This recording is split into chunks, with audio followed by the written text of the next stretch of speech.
일단 금은 약간 3,400에서 잠깐 쉬는 것 같습니다만 오히려 못하신 분들은 이제 지금 타야 되는가 뭐 이런 그리고 이미 보유하신 분들은 이제 좀 실현을 할 땐가 이런 이제 고민이 많은 구간을 좀 지나고 있는 것 같은데 자 그러면 지금 당장은 그렇다 치더라도 이제 예전에 대표님이 나오셨을 때 금이 이제 한 번 움직이면 옆으로 가든 위로 가든 간에 한 10년은 그 방향을 간다고 말씀 주셨거든요. 그러면 그 10년이 이제 끝나서 옆으로 가는 걸까요? 아니면 이제 10년 가는 과정에 그냥 잠깐의 뭐 언덕 같은 걸까요? 어떻게 보십니까? 빅사이클에 대해서는? 제가 판단한 금의 사이클에서는 지금은 한 중간 정도에 있다고 생각을 합니다. 중간 정도요? 물론 이 금의 전체 사이클에서 꼭 한번 큰 조정이 오거든요. 2000년대의 상승장을 기준으로 볼 때는 한 2008년쯤에 큰 조정이 한번 왔었고 1970년대는 1975년에서 1977년까지 이렇게 네. 큰 조정장이 왔었습니다. 네. 실제로 우리도 이 금의 슈퍼 사이클은 2019년부터 시작이 됐었고 네. 이걸 기준으로 볼 때 지금 한 5년에서 6년 차 정도 된다라고 볼 수 네. 있는데 이 지점에서 큰 조정이 나올 수 있는 시기이기 때문에 요즘에 이런 횡보장 그리고 좀 더 가격이 밑으로 한번 꺼질 수 있는 이런 우려들이 시장에서 많이 나타나는 게 아닌가 이렇게 보여지는 것 같습니다. 예, 그럼 사이클 상에서 있을 수 있는 달리다가 잠깐 쉴 수 있는 러닝 커렉션 정도라고 보시는 것 같은데 그럼 박사님께서도 이 빅사이클이 지금 한 중간쯤에 와 있다는 대표님의 전망에 대해서 동의하십니까? 저는 한 스텝으로 보면 한 80% 정도 왔다. 거의 다 왔다. 네, 근데 이제 항상 원래 우리가 보면은 이제 거의 끝자락의 모멘텀이 제일 세요. 항상. 그렇죠, 그래서 보통 그렇죠. 저는 단기적으로는 더 가격이 더 빛날 수 있다라고 판단을 하는 반면에 장기적인 패턴에 대해서는 결국에는 왜 그런 말씀을 드리냐면 우리가 앞서도 이제 한번 이야기를 나눴지만 이게 과연 달러에 대한 수요를 더 억제시키거나 줄일 수 있는 상황인지에 대한 검토가 굉장히 중요해요. 네. 그러니까 공통적으로 보면은 2008년도 그리고 90년대 후반에 이제 미국 그다음에 글로벌 상황을 보면 2008년도까지의 빅사이클에서는 신흥국 수요가 돈이 달러를 약세로 만들려는 인위적으로 달러를 약세로 만들려는 미국의 정책 때문에 네. 사실상 미국이 원래 소비 국가였잖아요. 그렇죠. 근데 미국이 투자까지도 급증을 합니다. 그러니까 네, 건설 투자까지 급증하면서 그때 우리가 소유한 서프라임 모기지 버블을 만들었거든요. 네, 주택 버블이 있었죠. 그러면서 금까지, 그러니까 달러가 캐리 트레이드, 원래는 달러는 구하기 힘든 게 달러잖아요. 네. 근데 그때 당시에는 캐리 트레이드, 외국으로까지 달러가 계속 도니까 네. 외국 상업은행들이 해외 법인에서 달러를 빌려준 양이 늘어나니까 네. 신흥국들조차도 유동성에 기반해서 계속 금을 투자를 하기 시작해요. 그때도 네. 중국이 끌어갔었습니다. 근데 그 부분이 사실은 거의 이제 버블의 끝자락이 터지면서 그게 이제 와해가 되는 패턴이었었고 90년대는 우리 아시겠지만 이제 90년 후반에 동남아시아 외환위기가 계속 네. 반복이 됐었고 미국 네. 경제가 공황이 왔다가 살아나는 구간이었기 때문에 그랬죠. 그때는 금리가 아니라 재정 정책으로 돈을 계속 퍼붓는 시기였었어요. 그래서 이제 또 버블을 한번 만들어서 2001년 초반에 네, 그 뭐 IT 닷컴 버블을 버블이 만들었었죠. 있었죠. 네. 그러니까 그 시기에도 또 모든 것들을 자산을 갖다가 사야 되는데 금이 또 거기에 키워드 대표 자산이 돼서 금이 한 번 네. 또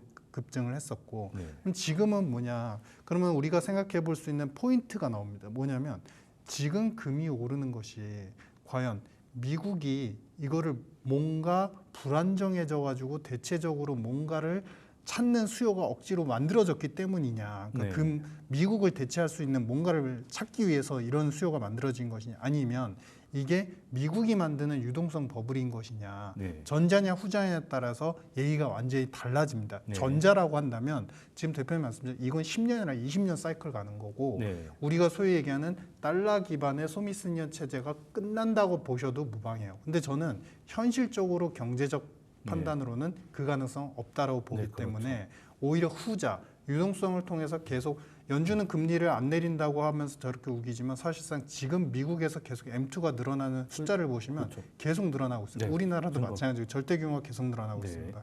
그러니까 그만큼 여기서 제일 핵심 뭐냐면 달러에 대한 가치 기반이 무너진다보다는 네. 전 세계가 지금 금융으로서 모든 걸 해소하고 유동성으로 모든 걸 해소하려는 저성장의 패러다임에서 유동성 버블이 전 세계적으로 지금 만들어지고 있다. 네. 그런 구간이기 때문에 사실상 돈을 제외한 모든 다른 기타 대체할 수 있는 자산들은 네. 오를 수밖에 없는 환경이다. 그렇죠. 거기에서 이제 금이 더 부각이 되는 요소는 네. 전통 자산이었기 때문인 것이고 뭐 마지막 하나만 말씀드리자면 지금 작년 재작년 기반으로 보면 우리가 한 120조 달러 정도가 전 세계 GDP가 네. 나오거든요. 근데 거기서 이제 130조 달러가 이제 빚으로 나가 있는데 네. 거기서 80% 거의 그러니까 90조 달러 가까이가 달러 빚입니다. 네, 그러니까 달러로 결국에는 갚아야 되는 돈들이에요. 네. 그래서 달러 기반이 장기적으로 무너지기는 좀 힘들 것 같고 네. 지금은 모멘텀 플레이가 좀 강한 네. 시점인 것 같다. 이런. 네, 그러면 지금 사실 뭐 글로벌까지 안 가더라도 우리나라만 보더라도 지금 최근 2, 3년하고 최근 분위기는 굉장히 다르지 않습니까? 유동성이 뭐 얼마 전까지 전 정부까지만 하더라도 뭐 한국은행도 대출조이고 금리 동결하고 그리고 재정 지출 이제 2년 동안 옥죄고 했었다가 지금 뭐 연준도 하반기 인하 가고요,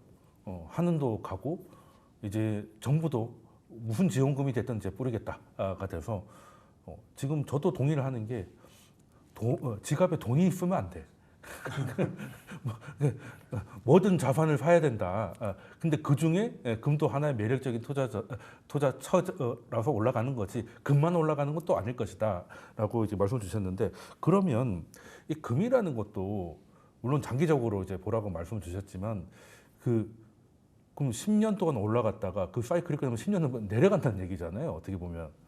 그럼 과거에 이 변곡점은 이게 어떻게 나온 겁니까? 지금 6년 정도라니까 한 3, 4년 남은 것 같은데 그 이후에는 좀 바뀔 수 있다는 거잖아요. 그렇죠. 네. 실제로 이제 금의 상승 사이클을 지난 100년 동안 분석을 해보면 짧게는 9년에서 길게는 13년 정도까지 이어졌었거든요. 근데 그 이후에는 또 이제 기나긴 하락기가 찾아오게 됩니다. 왜냐하면 제가 앞서 말씀드렸던 것처럼 금은 일종의 보험입니다. 네. 그 보험의 가격이 쭉 올라가다가 빵 터지면 그 다음엔 다시 이제 새로운 이제 안정적인 경제 체제가 만들어지면서 이제 다시 한동안은 또 안정된 기간이 갖게 되는데요. 일반적으로 1980년을 기준으로 볼 때 이제 그때 금 가격이 20년 동안 마이너스 70%까지 하락했던 역사도 있고요. 로마 시대 때 같은 경우에는 거의 뭐 100년 내내 하락한 적도 있습니다.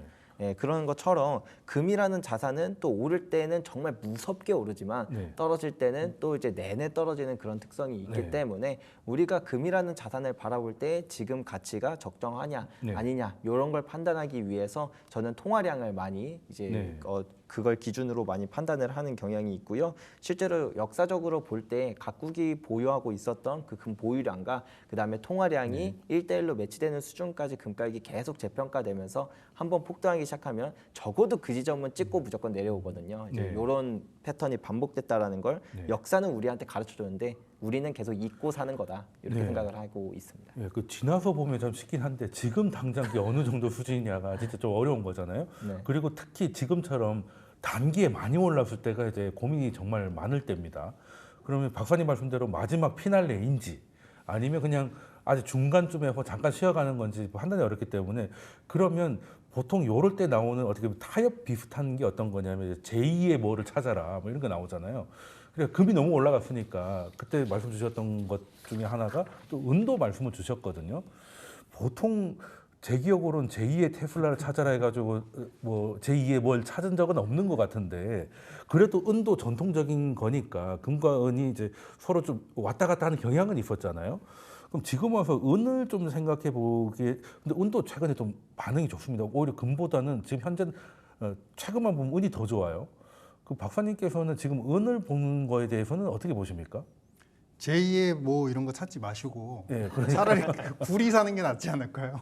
구리요? 네네. 아예 구리를 그러니까 가요. 비금속, 그러니까 금속이고 비금속이긴 하지만 차이는 있지만. 근데 구리는 좀 글로벌 경기가 막 좋아져야 되는 거 아닙니까? 그러니까 글로벌 경기가 좋아져야 된다는 측면이 있고 두 번째는 여기에 구리 같은 경우는 전선 수요에 기본적으로 쓰이기 때문에 그리고 은 같은 경우는 그 전에는 매력적이었어요 사실은. 그렇죠. 은의 절대 가치는 금에 비해서 항상 싼 펀더멘탈을 분석 가능한 상황이었어요. 왜냐하면 은은 금도 마찬가지로 은은 산업용 수요에 상당히 많이 그렇죠. 쓰이거든요. 네. 우리 이제 공해 절감 장치나 이런 네, 그렇죠. 저감 장치에도 쓰이는 것이고 사실은 이제 팔라디움이 나오면서 은의 가치가 떨어지긴 했지만 그래서 은이 나중에는 피날레를 볼 때 항상 오버슈팅을 할 때 더 세게 가는 경향이 네, 있었는데 원래 가벼운 게 더 많이 가죠. 근데 보통 그런 고민을 하는 시점이 되면 네. 차라리 그거 하느니 네.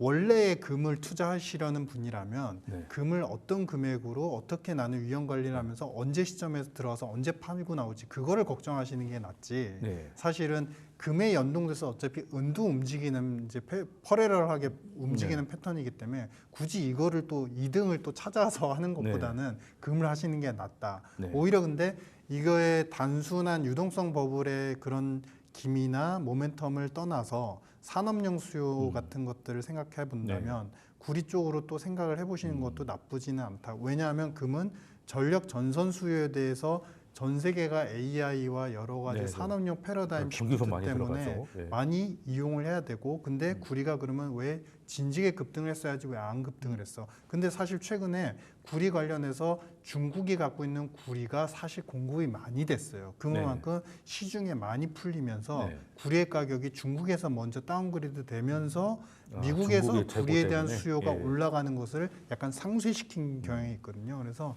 그런 부분에서 본다면은 굳이 솔루션은 1차 차라리 금을 빨리 언제 어떻게 사서 나오실지 걱정하시고 네. 계획을 세우시고 구리랑 금이랑 좀 비슷한 색깔이긴 한데 하나는 완전히 산업을 얘기하는 것이고 네네. 하나는 안전자산인데 그래도 은 얘기가 계속 나오는 게 길게 보면은 결국에는 금값이 이렇게 올라가면 은값이 이런 식으로 해서 따라 올라갔었거든요. 네. 이게 어느 정도 벌어지면 좀 했다가 근데 은이 조금 너무 변동성이 컸던 건데 그럼 말씀하신 대로 유동성도 풀리고 금은 이제 올라갔다 잠깐 쉴 때면 지금까지 레파토리 보면 이제 은이 좀 달릴 때도 된 것 같은데 네. 예, 그래서 질문을 드린 거거든요. 근데 대표님은 그럼 은은 계속 추천을 하시는 겁니까? 저 같은 경우에는 은이 훨씬 더 매력적이라고 생각을 합니다. 아, 지금 현재? 네, 왜 그런 거 하면 일단 기본적으로 데이터를 우리가 기준으로 보자 이거죠.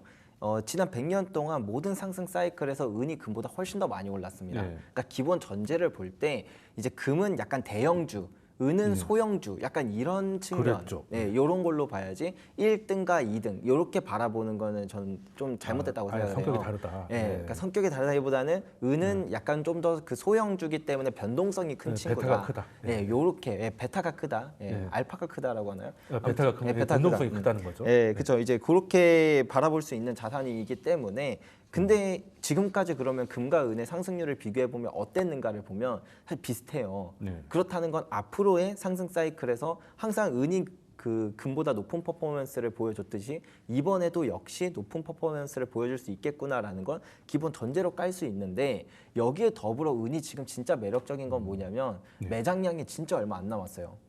와, 예, 그런가요? 금도 마찬가지지만 은도 매장량이 거의 한 17년 산술적으로 계산하면 17년이면 이제 거의 고갈 나거든요.